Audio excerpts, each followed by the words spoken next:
Bonjour à tous. Aujourd'hui nous allons nous intéresser à une œuvre qui s'intitule Le Lys dans la vallée. Il s'agit d'un roman d'Honoré de Balzac paru en 1836.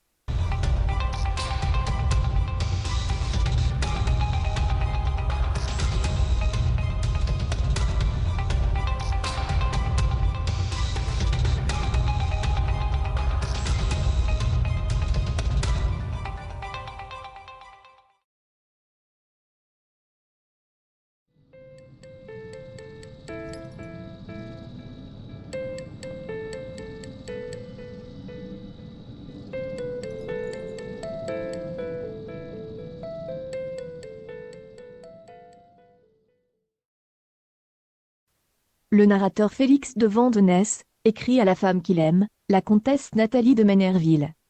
Cette femme lui a demandé les raisons de son caractère quelquefois étrange.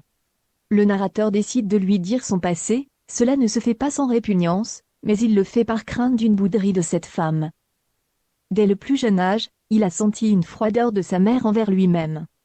Il a été mis en nourrice durant 3 ans, puis emmené à la maison familiale où il a subi l'indifférence de sa mère et les enquiquinements de son frère, et de ses 2 sœurs. Il est souvent puni pour les fautes de son frère. L'absence d'amour amène en lui une résignation morne, ce qui le fait passer pour un idiot. Un soir, il reste dehors à regarder une étoile. Sa mère a remarqué son absence et la gouvernante va le chercher. Quand il dit ce qu'il faisait, Félix se fait moquer par sa mère et il est puni pour une faute de ses sœurs qui ont laissé le robinet ouvert, ce qui a inondé le jardin. À 5 ans, il est envoyé dans une pension de la ville en tant qu'externe. Il n'emporte qu'un maigre panier repas, alors que ses camarades ont plus de nourriture. Il doit subir les moqueries car il n'a pas de rillettes, contrairement aux autres. Quand la mère apprend qu'il a été une victime de ses camarades, elle se plaint de son fils. Il est ensuite envoyé à un collège de Pont-le-Voix. Il y reste 8 ans sans voir personne. On ne lui donne que 3 francs par mois, ce qui suffit à peine à couvrir ses besoins et ce qui l'exclut des jeux. Lors du jour de la distribution des prix, il en obtient 2, mais ses parents ne sont pas là alors que tous les parents des autres élèves sont là. Il écrit à sa famille pour qu'elle vienne, mais elle ne fait pas le déplacement. Il trouve un réconfort dans la religion. À 15 ans, son père le met dans une institution au Marais. Il loge à la pension Lepître. Son père ne lui a pas donné d'argent et monsieur Lepître lui donne une somme médiocre. Il contracte une dette auprès de Doisy qui permet cela aux élèves car il pense que ces élèves proviennent de familles riches qui vont payer leurs dettes. Vers la fin de la seconde année, Félix reçoit la visite de sa famille. Il a 100 francs de dette et il demande l'argent à sa famille. Sa mère, qu'il n'a pas vue depuis 12 ans, se met en colère. Les sorties qu'ils devaient faire ensemble sont annulées. À 19 ans, son père lui fait faire étudier le droit. Félix possède encore peu d'argent, et il est chaperonné lors de ses sorties par le couple Lepître. Son père envoie Félix chez sa tante, la marquise de Listommer. Il s'y rend 2 fois par semaine et toujours chaperonné. Là-bas, il n'y a que des personnes âgées, qui ne font pas attention à lui. Il pense plusieurs fois à leur fausser compagnie, mais cela rate toujours. Lors d'un projet de fuite, quand monsieur Lepître monte dans sa voiture, Félix tombe sur sa mère qui veut le ramener à la maison familiale à Tours car il y a un possible retour des Bourbons. Durant le trajet de Paris à Tours, Félix reste silencieux. Après que la mère ait reproché à son fils ce silence, il se met à pleurer et lui reproche son absence. La mère lui fait des reproches et Félix tente de se suicider en se jetant d'une rivière, mais un parapétro l'en empêche. Arrivé chez lui, il retrouve la froideur de sa mère. Il se réfugie dans la bibliothèque et lit. Un bal en l'honneur du duc d'Angoulême va se dérouler. Aucun membre de la famille ne peut s'y rendre et Félix est envoyé là-bas. On lui prépare une tenue pour l'occasion. Au bal, il ne danse pas et il finit sur une banquette. On le prend pour un enfant à cause de son apparence chétive. Il a un coup de cœur pour sa voisine dont les épaules ne le laissent pas indifférent. Il finit par embrasser ses épaules, ce qui semble choquer cette femme. Félix a honte de ce qu'il vient de faire. Ce coup de foudre change sa vie, sa vision des choses. Sa mère s'aperçoit du changement, et l'envoie à la campagne, à Frappel chez un de ses amis, monsieur de Chessel. Félix fait le trajet à pied et en marchant, il est émerveillé par la nature de la Touraine. Félix rencontre monsieur de Chessel. Il visite les environs et Félix aperçoit un castel, il s'agit de Clochegourde qui appartient au comte de Morsauf et à sa femme. Le comte de Morsauf est un ancien émigré, qui en exil, attendait le rétablissement de la monarchie et aurait connu des misères. Il est revenu en France après qu'un décret de Napoléon lui ait permis de rentrer. Monsieur de Chessel semble être le seul à avoir rencontré ce couple qui a peu de contact avec l'extérieur. Félix, en apprenant que la comtesse est une dame de première place, et qu'elle a assisté au bal, pense qu'il s'agit de la femme qu'il a embrassée. Monsieur de Chessel lui propose d'aller de suite à Clochegourde et Félix accepte. Le comte est absent, mais la comtesse est là. Félix se rend compte que c'est la femme qu'il a rencontrée au bal. Elle ne dit rien de cette précédente scène. Monsieur de Chessel dit qu'ils sont là car Félix a besoin de se reposer. La comtesse les invite à dîner. Félix est captivé par la comtesse qu'il ne cesse de regarder et il boit ses paroles. Les enfants et le père reviennent à Clochegourde. Ces deux enfants, Madeleine 9 ans et Jacques, sont tous de malingres, et ils paraissent moins âgés que leur vrai âge. Le comte a 45 ans, mais c'est un homme vieilli avant l'heure. Le comte met au courant Félix de certains aspects de sa famille qu'il ignorait. Quand Félix dit son âge, la comtesse est étonnée car elle le pensait plus jeune. Elle semble reprendre espoir pour ses enfants, qui elle l'espère, vivront au moins jusqu'à cet âge. La famille et les deux invités dînent. Félix vit comme dans un rêve. Quand les deux invités rentrent chez eux, Monsieur de Chessel dit qu'il est étonné de l'accueil fait par le comte qui a été bon alors que ce n'est pas le cas habituellement. Monsieur de Chessel est un homme qui renie ses origines. Autrefois, il s'appelait Durand et son père était un fabricant qui s'est enrichi. Monsieur de Chessel a eu une forte ambition, et il a connu beaucoup d'échecs, ce qui a amené chez lui l'âpreté. Monsieur de Chessel dépense son argent avec faste, alors que le comte ne le peut pas, car il n'est pas aussi riche. Dans sa chambre, de nuit, Félix décide d'aller voir les fenêtres du château. Il s'y rend et il ne revient à Frappel que lorsque le jour commence à se lever. Après le déjeuner, Félix retourne à Clochegourde et il y voit le comte qui lui propose de le regarder couper les seigles. Il rencontre la comtesse, mais le comte change de comportement car Jacques se met à tousser. Il devient injuste envers sa femme. Félix apprendra plus tard que la mère a eu une nuit anxieuse, en pensant que son enfant avait le croup alors que lui-même était sous ses fenêtres en transe amoureuse. Félix et le comte vont voir les seigles, et le comte est content de donner son cours d'agriculture, car il n'aime pas les esprits cultivés, et aime les cultiver lui-même. Félix envoie une lettre à sa mère, il faut qu'elle lui envoie du linge, car il reste à Frappel jusqu'à la rentrée qui se situe à 2 mois et demi de là. Félix essaie de se rapprocher du comte, car il s'imagine que s'il lui plaît, il pourra rester à Clochegourde. C'est une entreprise non aisée car le comte pète souvent les plombs et fait preuve de despotisme. Félix et la comtesse se comprennent car ils souffrent tous deux du comportement du comte. Félix trouve comme excuse à ses venues la volonté d'apprendre le tric-trac. Lors de ses leçons d'apprentissage, le comte lui reproche tout et son contraire. Félix est obligé de faire en sorte que le comte ne perde pas sinon il entre dans une colère noire. Le comte ne s'en rend pas compte, la comtesse oui. Après une promenade et lors d'une partie, le comte pète un plomb. La comtesse envoie Félix dans le jardin, tandis qu'elle essaie de calmer son mari. La comtesse vient voir Félix après que le comte se soit endormi grâce au pavot. Elle lui demande de garder pour lui le secret du comportement du comte. Elle diminue avec ses mots la violence des crises et elle met tout ça sur le dos de l'émigration. Félix revient sur l'épisode du bal. Il lui dit que les autres femmes lui étaient indifférentes, mais qu'il a connu une frénésie avec elle. Il lui raconte son enfance et elle remarque qu'ils ont eu la même. La comtesse a eu pour mère une femme sévère et froide. Par contre, elle a reçu de l'affection de la part de sa tante. Il constate qu'ils sont deux à souffrir de leur passé, mais aussi de leur présent. Elle remarque que Félix vivra heureux, ce qui est contraire à son cas car elle est enchaînée à son mari à cause du mariage. Elle lui raconte ensuite les déceptions suite à son mariage, le comportement de son mari, qu'il aime vraiment, mais qui peut se montrer injuste envers elle et qui ne se rend pas compte des sacrifices qu'elle fait pour s'occuper de lui-même, de ses enfants, de la maison et des terres. Il s'attribue les bénéfices quand les opérations de sa femme fonctionnent, mais il se plaint du travail de sa femme quand cela ne fonctionne pas. La comtesse raconte également les difficultés que lui ont données ses deux enfants maladifs. Elle ne parvient pas à se rendre maîtresse de son mari car elle ne peut rien contre la faiblesse et l'enfance. Elle ne peut pas s'éloigner un temps car son mari serait perdu sans elle et il ne saurait s'occuper de toutes les tâches qu'elle effectue. La comtesse dit que Félix pourra revenir à Clochegourde à condition qu'il se taise sur ce qu'il s'y passe. Félix pense que leur destinée et tout leur malheur ont été faits, afin qu'ils soient réunis. Il pense qu'ils devraient être plus que frères et sœurs. La comtesse lui dit que ce qu'il demande est impossible. S'il lui parle encore pareillement, il ne pourra plus entrer chez elle. Elle est mère et elle est attachée à son mari, qu'elle materne comme un enfant. Elle voudrait que Félix ne soit que son ami à qui elle pourrait confier ses soucis, et ainsi vivre jusqu'à ce que Jacques soit devenu un homme. Félix accepte ce contrat même si cela le fera souffrir. Il lui demande un nom que lui seul pourra utiliser pour l'appeler. Sa tante l'appelait Henriette et la comtesse l'autorise à l'appeler ainsi. Elle lui dit de ne pas venir durant 5 jours, comme cela son mari ira s'excuser près de lui et l'estimera davantage. Elle lui dit qu'il faut qu'ils se séparent et Félix lui baise la main. Il retourne à Frapesle sous les étoiles, il pense à la comtesse et il en est admiratif. Durant ces 5 jours, la situation à Clochegourde évolue.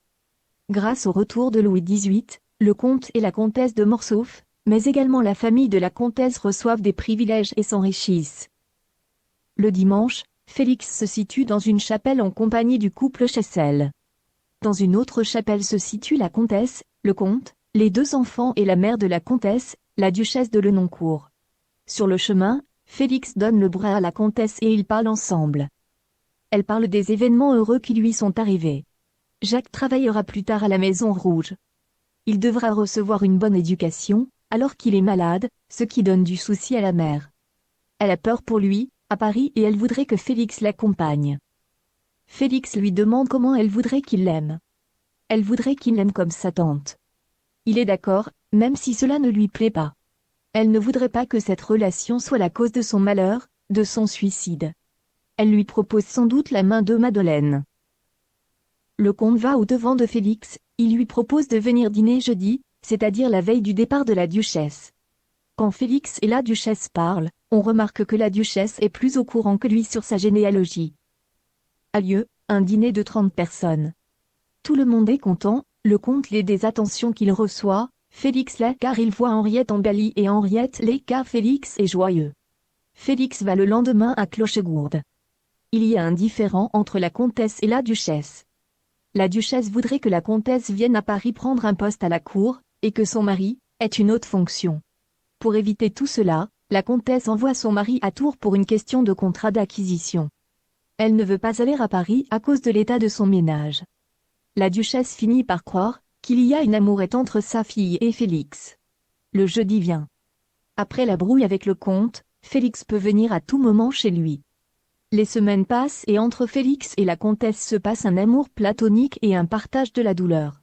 Au bout de 3 mois, il commence à vouloir davantage d'elle, mais elle refuse.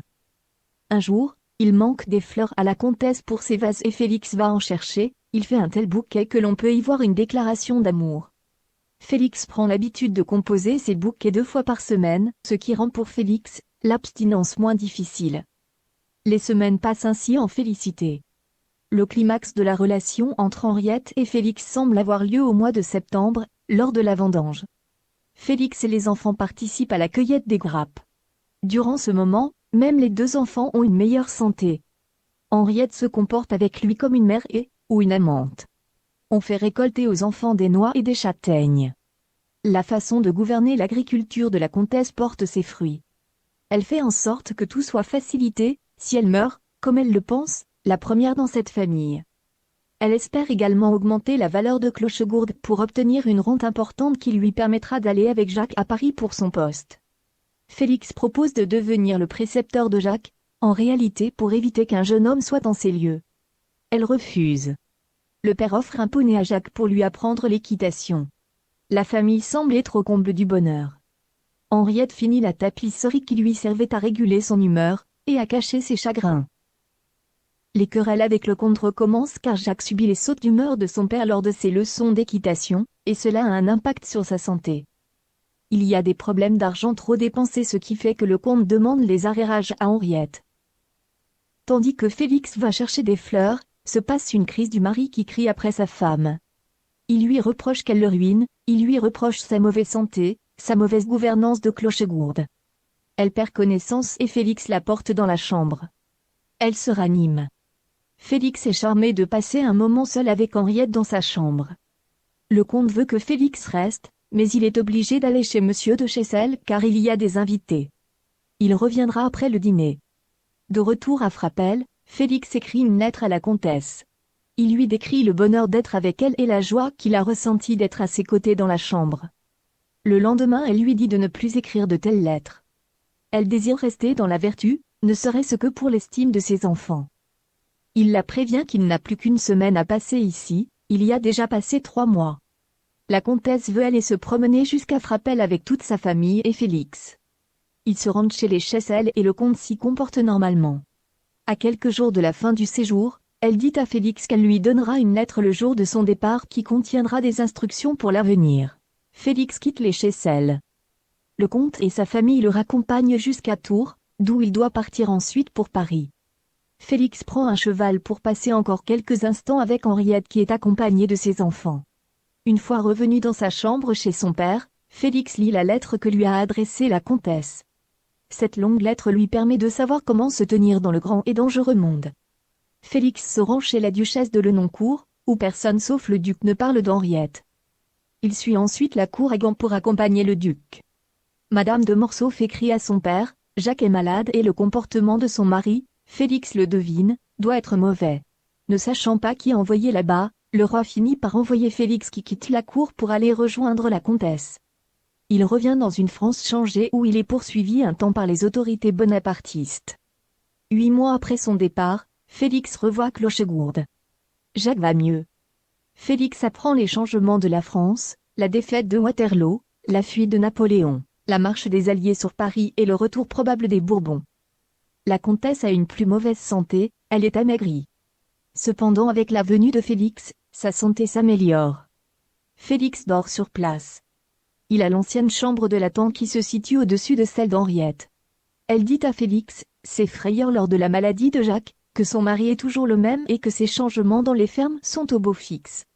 Elle lui dit qu'il devra aller revoir le roi quand il sera de retour à Paris. Une nuit, Félix va au-devant de sa chambre.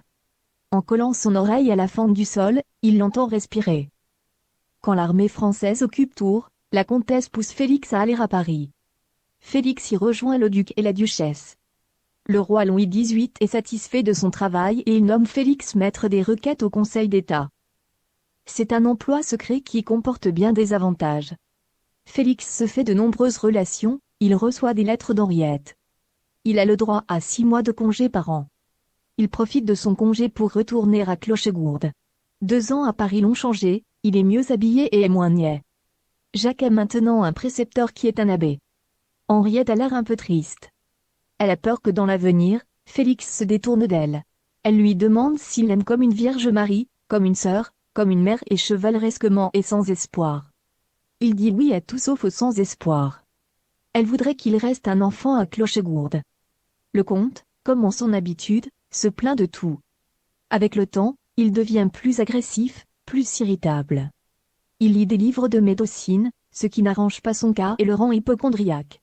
Henriette a l'impression, qu'à force de se conduire ainsi avec elle, son mari va finir par la tuer. Elle cherche des solutions mais aucune lui semble accessible, car en étant mariée, elle est liée à son mari. Elle va demander des conseils à un abbé de Tours. À chaque fois que Félix et Henriette se retrouvent seuls, le comte débarque et vient s'immiscer entre eux. Pour lui échapper, ils s'éloignent tous deux dans le clos.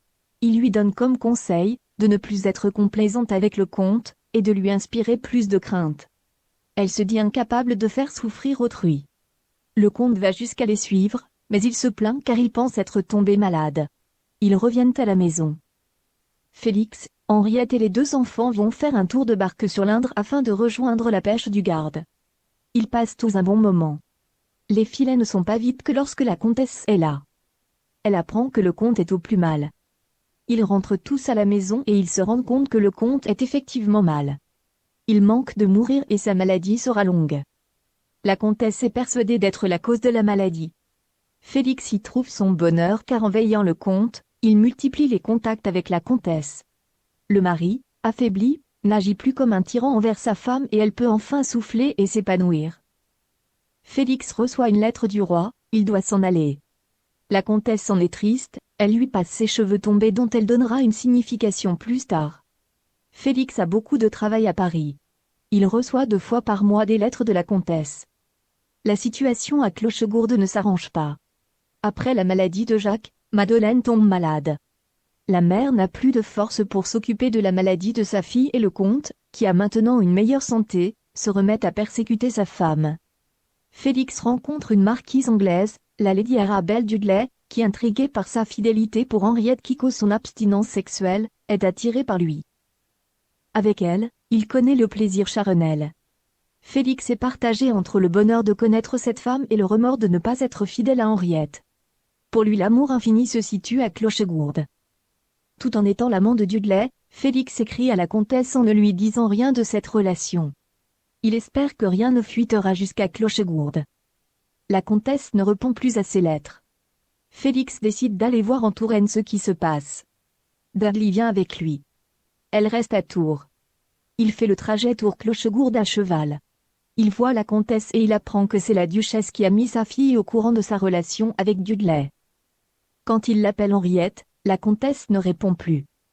Tous les autres membres de la famille sont contents de le revoir. La comtesse est froide avec Félix, alors que le comte lui montre une forte amitié. Le comte a remarqué un changement dans le comportement de sa femme depuis 6 semaines. Il veut que Félix demande à sa femme le secret de ses chagrins. Les 2 enfants ont plus de vigueur, mais la santé de la mère s'est affaiblie. Félix apprend que la chambre qu'on lui attribue n'est plus celle de la tante, mais celle au-dessus du comte. La comtesse et le comte parlent et questionnent Félix au sujet de sa maîtresse. Félix explique à la comtesse pourquoi il a eu des relations avec Lady Dudley. Cette femme ne lui sert que pour les besoins de son corps. Pour Félix, la comtesse représente l'âme et le cœur. Félix recherche son pardon, mais c'est comme si elle n'avait rien à pardonner car il est resté son enfant. Elle lui dit qu'Henriette n'existe plus. Elle lui donne son amitié. La comtesse souhaite faire un voyage en voiture.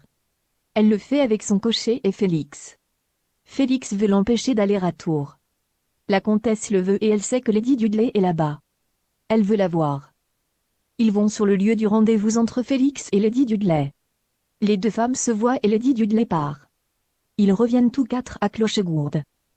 La comtesse dit qu'il va perdre Lady Dudley, mais il a l'air de s'en moquer. À Clochegourde, la comtesse le pousse à aller voir Dudley. Félix ne veut pas, mais il finit par céder. Lady Dudley lui dit qu'elle est étonnée que la comtesse soit dans une bonne santé car à sa place, elle serait morte. Le lendemain, Lady Dudley le renvoie à Clochegourde. Si Félix revient vers elle, c'est qu'il l'aime vraiment. Félix revient à Clochegourde où la comtesse a l'air défait, mais il ne récolte d'elle que des paroles d'indifférence. Elle pense que sa mort est proche, et elle demande à Félix de garder un lien avec ses 2 enfants. Félix veut qu'elle vive et il lui dit que ce n'est qu'elle, qu'il aime. En réalité, il ne sait quelle femme choisir. Il va à Paris et vit avec Lady Dudley, ils se rapprochent tous 2. Félix apprend du duc que sa fille est mourante.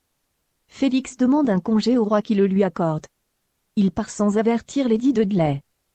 Il croise sur sa route le docteur Henri G qui lui dit que la comtesse est peut-être déjà morte et que si sa santé a connu une si grande chute c'est à cause du chagrin.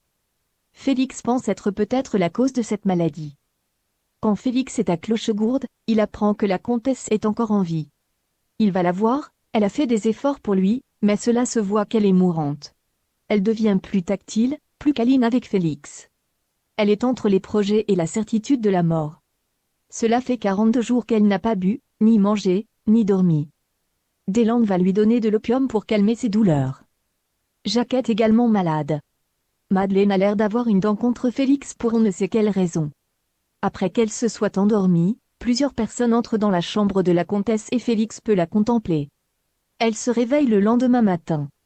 Elle embrasse ses enfants, son mari et Félix baisse sa main. Plus tard, en revenant dans la chambre, Félix s'aperçoit qu'elle vient de brûler ses lettres. Elle demande pardon à son mari de ses erreurs. Elle remet à Félix une lettre qu'il faudra qu'il lise après sa mort. Elle meurt aux yeux de tous. Félix, son mari, les 2 abbés et le curé la veillent la nuit. Elle est enterrée le surlendemain. Félix se rend à l'enterrement, mais se sentant mal, il est emmené au château de Saché. Il n'ose aller à Clochegourde, où il ne sera pas opportun. Il n'ose aller à Frapesle, car il pourrait y apercevoir Clochegourde. Il lit la lettre. Elle dit qu'avant sa rencontre avec Félix, elle ne savait rien de l'amour. Elle lui avoue l'avoir aimé dès sa rencontre au bal. Elle s'est confiée à Monsieur de la Berge car elle voulait rester pure, mais en même temps garder Félix près d'elle. Ce confesseur lui a conseillé de l'aimer comme un fils et de lui destiner Madeleine. C'est sa jalousie, suite à sa connaissance de la relation de Félix avec Dudley, qui l'a conduite à la mort. Elle lui recommande de l'amitié envers son mari, de veiller sur Jacques quand il sera à Paris, et peut-être de se marier avec Madeleine. Félix retourne à Clochegourde pour dire adieu au comte et savoir les vraies pensées de Madeleine. Le comte dit qu'il va bientôt mourir, alors qu'il vit encore au moment où Félix écrit cette lettre. Madeleine ne veut plus qu'il revienne à Clochegourde tant qu'elle y sera. Félix se rend chez Lady Dudley. Il songe à rompre. En entrant chez elle, il la voit avec son mari et ses 2 enfants. Sa relation avec cette femme est terminée. Félix entre dans la diplomatie sous Charles X, et il ne veut plus faire attention aux femmes. Dans sa lettre, Nathalie dit qu'elle se rend compte qu'elle et les autres femmes devront coudoyer avec une morte dans le cœur de Félix. Ne voulant pas connaître cela, elle met fin à sa relation avec Félix. Il devra se marier à une Madame Shindic qui ne connaîtra pas son passé, et sera indifférente à ses moments de mélancolie. Pour être avec les femmes, il devra cacher son passé.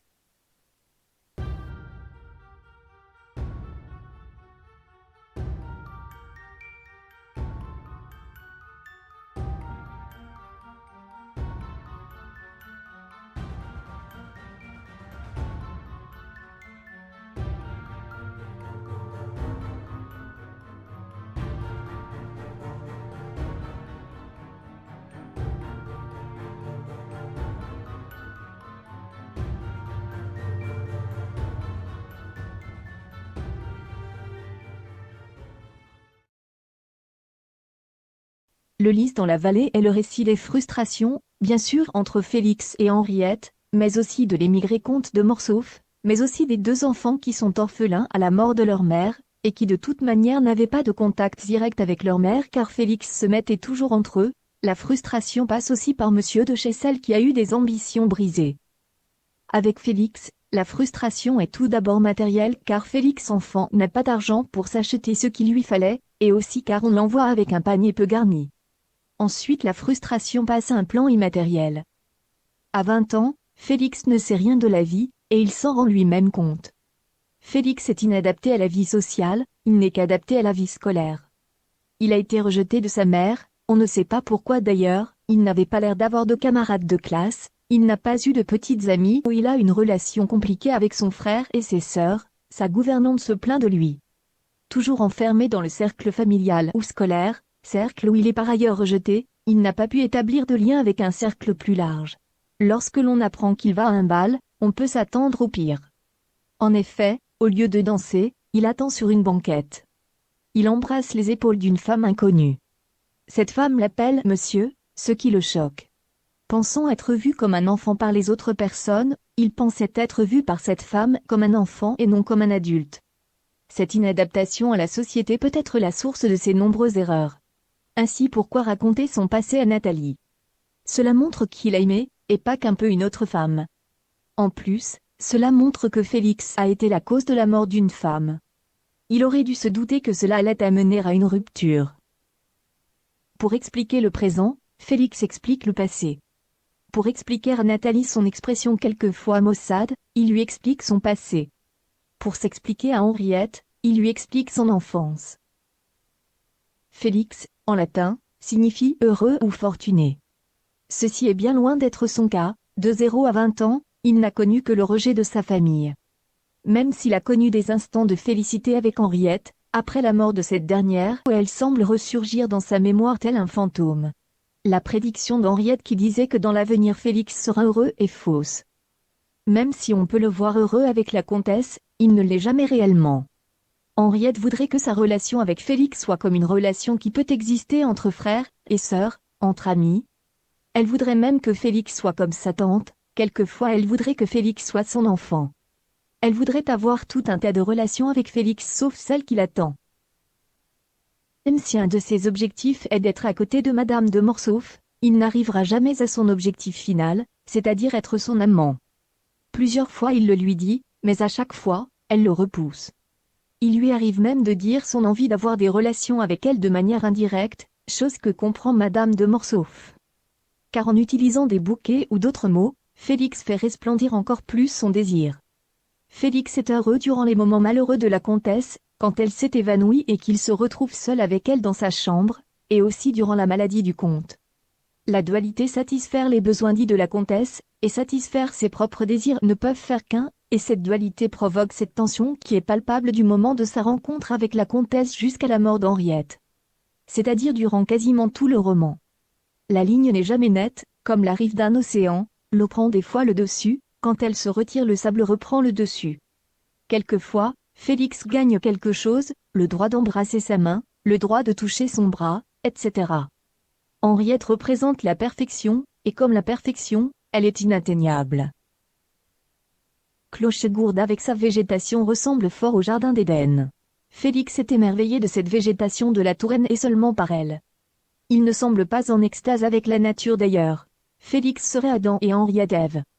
Dieu serait la société.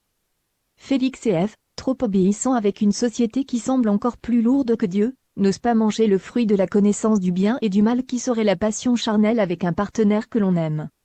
Par ailleurs, la nature au lieu de calmer les sens comme le montre souvent la littérature, les fait aller dans le sens contraire. La nature rend davantage amoureux. Par exemple, il y a Félix qui dans sa barque revient sous les fenêtres de Clochegourde, il y a la discussion entre Félix et Henriette sous les acacias où il dit à mots couverts qu'il l'aime. La nature rend également plus triste, plus mélancolique lorsqu'elle rappelle des instants que l'on ne vivra plus. Il y a des similitudes et des différences entre Félix et Henriette. Ils ont eu tous deux une enfance difficile, mais Henriette a eu la chance d'obtenir de l'affection de la part de sa tante. Félix lui n'a pas eu cette chance, ils ne sont jamais tombés amoureux avant de se rencontrer. Elle n'a jamais connu ce sentiment avec son mari. Félix ne l'a connu avec aucune femme. Comme Henriette le fait remarquer, Félix, maintenant qu'il est adulte, peut connaître le bonheur, ce qui n'est pas son cas car elle est enchaînée à un mari. Plusieurs fois elle demande à Félix de ne pas se marier. On peut voir cela de deux manières différentes, soit elle veut garder pour elle Félix, soit elle sait quel danger le mariage apporte, et elle ne veut pas que Félix les connaisse. D'ailleurs le bonheur futur de Félix prédit, est faux puisqu'au moment où il écrit la lettre, Nathalie lui reproche son air mélancolique. Entre Félix et Henriette, il y a peu d'années qui les séparent, mais il y a tout de même un gouffre. D'un côté, on a une femme mariée et mère de 2 enfants. De l'autre côté, on a un jeune homme qui vient d'être sorti des études. D'un côté, on a une femme responsable de ses domaines agricoles, et ayant sous ses ordres des hommes. Cette femme veut apprendre la valeur du travail à ses enfants en leur faisant récolter des noix et des châtaignes. De l'autre côté, on a un jeune homme qui n'a que de la théorie apprise à l'école dans la tête. D'un côté, on a une femme très occupée qui pourtant parvient à trouver du temps pour Félix. De l'autre côté, on a un homme en vacances. Avec la famille Morsauf, nous avons une famille bien triste concernée, par la folie, par la maladie, par l'impression de mourir bientôt, par le secret de leurs soucis vis-à-vis du monde extérieur, ce qui les conduira à refuser des postes à la cour, par un milieu anxiogène ainsi Henriette a peur pour son fils à Paris. Par la solitude puisqu'avant l'arrivée de Félix, il ne semblait n'avoir eu de contact qu'avec Monsieur de Chessel. Félix lui-même semble concerné par cette solitude avant d'entrer à la cour. Cette solitude est voulue, mais pendant plusieurs mois, il ne semble vivre qu'avec la famille Morsauf. En réalité, Félix ne voit que les personnes proches de lui, c'est-à-dire Henriette, le comte et les 2 enfants quand il est à Clochegourde. Il en oublie même sa mère dont enfant il semblait obnubilé. Il n'est quasiment plus question de Monsieur de Chessel. Une fois à la cour, il semble oublier Henriette.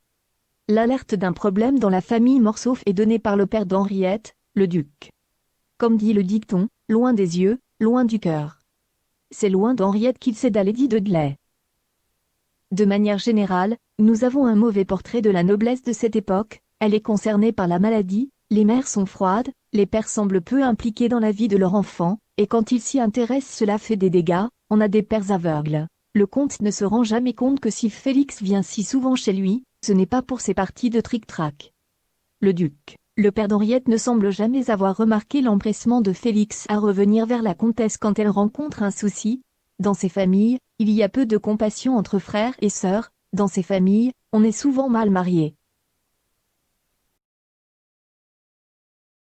Là se découvre une vallée qui commence à Montbazon, finit à la Loire, et semble bondir sous les châteaux posés sur ces doubles collines, une magnifique coupe d'émeraude au fond de laquelle l'Indre se roule par des mouvements de serpents. À cet aspect, je fus saisi d'un étonnement voluptueux que l'ennui des Landes ou la fatigue du chemin avaient préparé. Si cette femme, la fleur de son sexe, habite un lieu dans le monde, ce lieu, le voici. À cette pensée je m'appuyai contre un noyer sous lequel, depuis ce jour, je me repose toutes les fois que je reviens dans ma chère vallée. Sous cet arbre confident de mes pensées, je m'interroge sur les changements que j'ai subis pendant le temps qui s'est écoulé depuis le dernier jour où j'en suis parti. Elle demeurait là, mon cœur ne me trompait point, le premier castel que je vis au penchant d'une lande était son habitation. Quand je m'assis sous mon noyer, le soleil de midi faisait pétiller les ardoises de son toit et les vitres de ses fenêtres. Sa robe de percale produisait le point blanc que je remarquais dans ses vignes. Susanna le bergier. Elle était, comme vous le savez déjà, sans rien savoir encore, le lys de cette vallée où elle croissait pour le ciel, en la remplissant du parfum de ses vertus. L'amour infini, sans autre aliment qu'un objet à peine entrevu dont mon âme était remplie, je le trouvais exprimé par ce long ruban d'eau qui ruisselle au soleil entre deux rives vertes, par ces lignes de peupliers qui parant de leur dentelle mobile ce val d'amour, par les bois de chêne qui s'avancent entre les vignobles sur des coteaux que la rivière arrondit toujours différemment, et par ces horizons estompés qui fuient en se contrariant.